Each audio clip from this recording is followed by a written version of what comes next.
Mods are going to be the lifeblood of Baldur's Gate 3 going forward for years, hell, even decades to come. There's a reason why games like Skyrim are still relevant so many years after their initial launch. Now, a great advantage to Baldur's Gate 3 is the accessibility of these mods baked straight into the game, no third-party support needed. That means both PC and console players alike can indulge and enjoy these mods over a seamless process. Now, welcome back to the channel, y'all. Yes, I am still alive. Now, if any of you have a toddler or a small child, you know they're basically like a little petri dish, and they will give you all sorts of shit that'll make you sick. So I'm on the up and up, and I'm very excited to finally get the release version of patch 8. Now, if you're like me, you've beaten the campaign of Baldur's Gate 3 plenty of times, and you're probably not too proud of how many campaigns you've started, but you just never finished. But damn it, for patch 8 here, you're going to start fresh and you're going to get through it. So to get through that experience and to make it feel, I would say, as new as possible, I kind of want to bring up a couple mods that I'm going to be basically using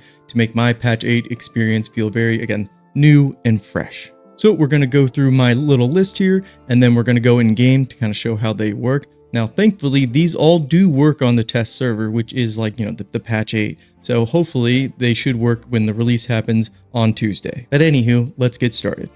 Now, the first mod that I want to bring up and talk about here is just called More Enemies in Basic Fights. And that seems pretty self-explanatory, and that's because it is. Essentially, all this mod does is just add more generic enemies to basically all your encounters. Now, if we scroll all the way down in the description here, you can see that this mod also works if you're using another mod that, say, adds more HP to enemies or gives them additional actions and bonus actions. And overall, this will maybe increase the difficulty by, they say, 25%. I don't know if that's that accurate. I think they're highballing is what I'm trying to say. I think adding in a few more enemies doesn't give the difficulty a bump by 25%, maybe like 10%. Now, let's quickly head in game. We are on the test server, so we can show that this is working with patch 8. So we all can see that it's actually, working. Now we're in game here, and I quickly just made Lae'zel my origin character, and I ran to the first encounter. And you can see originally there's just 3 enemies here. Now, what's nice about this mod is you can actually enable it after you start a playthrough. So we're going to do that really quick. And now we're in the same spot, but I have the mod enabled. And as you can see, we don't have 3, now we have 5 enemies. So why would I suggest this mod? Well, I think it helps move the needle to more, again, support and then tanky play styles. And I say moves the needle because I'm not going to sit here and say, yes, now you're required to use a tank or a healer now in your party with this mod. No. I think it just makes those playstyles a little bit more viable than just going pure damage. But really, either way, nothing crazy about this mod. Really simple and straightforward and just fun. And moving right along to the next mod I want to talk about here is extra encounters in mini bosses. Now, this is probably, I would say, the star of this video. This is my favorite mod out of the bunch that we're going to talk about here. With this mod, just like the other one, pretty self-explanatory by the title, it'll just add more encounter and mini bosses to the game. And what I like about it is it adds them, I would say, tastefully. So like vaguely, for example, you'll run into a situation or a place where there'll just be bodies strung about. You don't really know what happened to them or anything like that. Well, in this mod, it could explain what happened to them in a kind of, again, I would say tasteful way. Now, I will admit I've only gone through Act 1 with this mod, and that's because I started Act 1 with this. I was having a great time, and then I got invited to the test server, or I say I was chosen to participate in the test server, and that basically just took up the rest of my time. And I thought, I'm going to put this on the back burner for when this patch comes out so I can get the full experience with this mod active. But with my limited time with this mod, yes, it's a hell of a good time.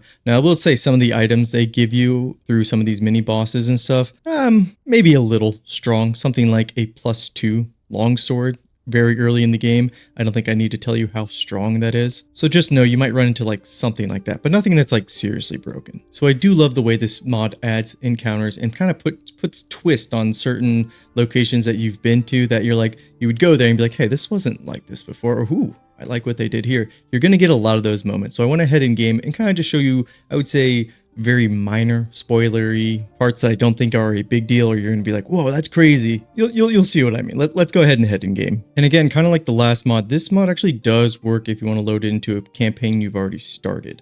I don't know why you'd want to do that, but just know, yeah, it does work still. It won't crash your game. Well, it might crash it, but for me it works. So again, we're in game here, and we're just very early on, right where the Netheloid ship has crashed. And if you're familiar with this spot here, try to get a good angle so everybody can see. You'll know that, Astarian's over his ship's right, or his pod's right here. This is where you pick him up. Now, to the left here, if you go down, there's a chest down there, gives you a speed potion. Now, if you didn't know that, give this video a like and maybe consider hitting that subscribe button. Anywho, but if you did know that, then you'd know that, there's nothing else down here. Well, you can see there's a nice feral bear just sitting there waiting for you. So just a little encounter here extra. Again, it's just a bear. Again, I'm going to be showing you stuff that I would consider like not very spoilery or very exciting, but just to see what they've done with this mod to add a little bit of flavor and to make this the campaigns feel a little bit more fresh. So you can expect to see things like, like we have this bear here protecting this chest that has a speed potion. And I'm going to show you one more, and that's it with this mod. Because again, I think a lot of the discoverability with this mod makes it so good. Now, here we are at the Risen Road. This is right by where the fake paladins are in the cabin that want to kill Karlach. And you notice this road that goes this way is broken. Well, now you can see there's basically this rock golem, or I guess this mud golem here, that is blocking the way. And it seems very kind of appropriate. This is why I said this was a very like tasteful mod, and that's how they describe it as well. Because yeah, this makes sense. There's like this little like avalanche in the rock slide or something like that. And now you have this rock mud creature hanging out here. It's almost like a little mini boss. So a very cool encounter. Again, I would consider what I'm showing you here kind of like very minor spoilery. There are a lot more exciting or cooler ones that they have that happen later on. But again, I want to save those for you guys to find out. So that's it for me showing off this mod. Let's go ahead and move on to the next one. Now, for those of you that are looking to kick up the difficulty, the previous two mods will add a little bit of difficulty, but nothing too major, I would say. This mod here, Tactician Enhanced, this will definitely let you basically have a lot of control about how difficult do you want this game to be, because you can scale up the enemy's health, you can give them more additional actions and bonus actions. Now, at a glance, this one can seem a little daunting, but you'll see they actually have presets that you can go into. And then if you actually want to do the scaling yourself, it's really not all that difficult. And this is why I mentioned with the more enemies mod, why the enemy's HP gets scaled with like other mods. This is one of the mods that synergizes with that. So when you use this mod, it'll bump up those additional enemies as well. And because you have so many options as far as like scaling and tweaking the difficulty, I think this is another mod that will, again, move that needle to make tanks and more support classes, more control classes, a little bit more viable, or I'd say they make them feel a little bit more effective. So let's move in game and I can kind of show you how this mod works. So in game here, when you enable this mod, it's going to give you this tooltip right here. You can read through all this, but it just kind of breaks down how the mod works in general. So there's two ways this mod works as far as when you configure it. You can go off the scaling mode, which will be based off of how many party members you have in your game. So if you do have the adjustable party limit mod with this, so that means you exceed your 40 party member limit. Yes, this mod works beautifully with it because as you can see, scales up to 16 party members. Additionally, if you don't want to have to worry about the whole scaling or with party members, you can just choose a static mode that will just increase the enemy's HP by like a base 30% no matter how many party members you have. And then it'll give you the two options down here. If like I want to use a preset or I'll configure it myself, but you'll be able to find both of these options in case you didn't want to do one of them really easily. So let's just go ahead and say I'll just configure it myself. Now where you can enable this mod is under passives, and this is where the toggle will be. So we can go ahead and toggle it, and you see you'll get some more options here on the right hand side, and it's just these 6 options here. So we have the ability to check your current configuration, and then they have the uninstall button too. They even say right here in all caps, it's very critical that you use this before disabling this mod, or again, it might mess up your playthrough. But after that, they got another button for just to see the guide as far as setting up things. They have the add-on feature. I'm not sure what this one is for as far as like, I don't see anything that they've added as far as anything to this mod. It might be additional mods, but I haven't messed with this one actually at all. So yeah, we're not really going to talk about the add-on feature because again, I haven't really messed with it.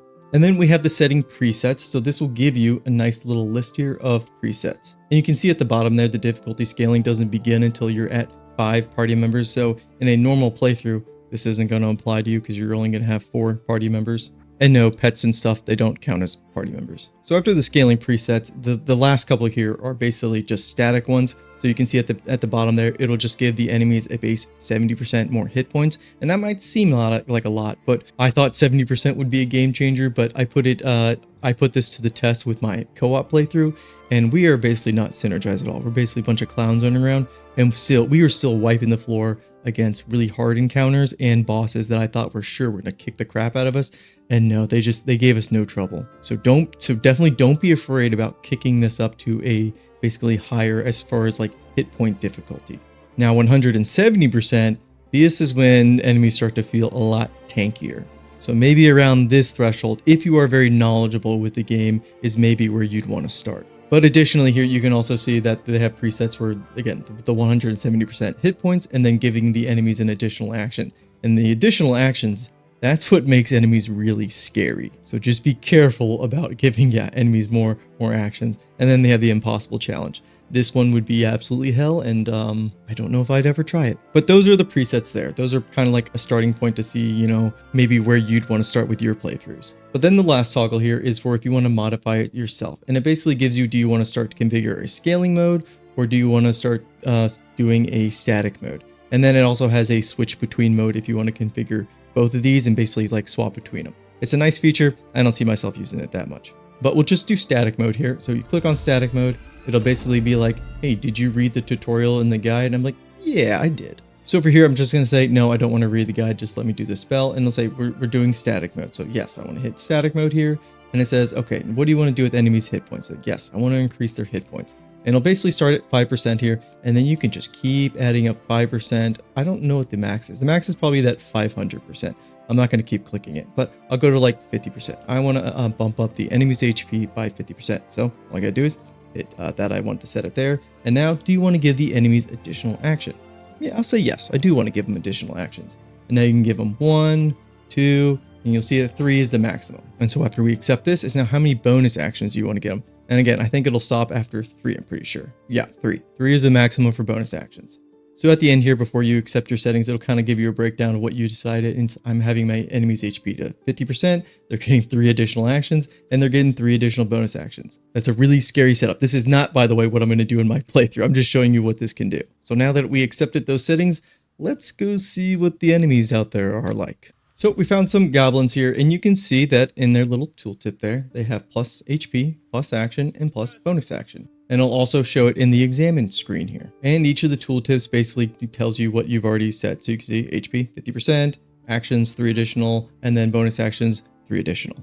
It's a really fun mod to kind of tailor your difficulty because the base settings, I would say, for Baldur's Gate 3 as far as difficulty, maybe not as much as everybody would want, or at least it doesn't really push, I guess, the difficulty as far as like, I guess, hardcore players or players who are really knowledgeable about the game would probably want to go. But this mod here does let you basically tailor the difficulty of the game to basically your liking. Now, for me personally, what am I going to do in patch 8 as far as this mod? I feel like I'm just going to bump up the enemy's HP to 150% and then see how that goes. And of course, with this mod, at any point, you can, turn it off or scale down the enemies. You're not locked in or stuck with whatever you choose. Now, this video is getting a little lengthy and I feel like I need a nap, but let's talk about some, I would say, cosmetic mods. And I'm not the biggest person on cosmetics. I just make usually the same human every time. But Origin Mirror Unlock will let you change the Origin characters' appearances. And for me, I really just like to use this for shadow art because, baby, those bangs, they gotta go. So if you know you're gonna have those Origin characters in your party and you want to change how they look, again, for a more fresh playthrough,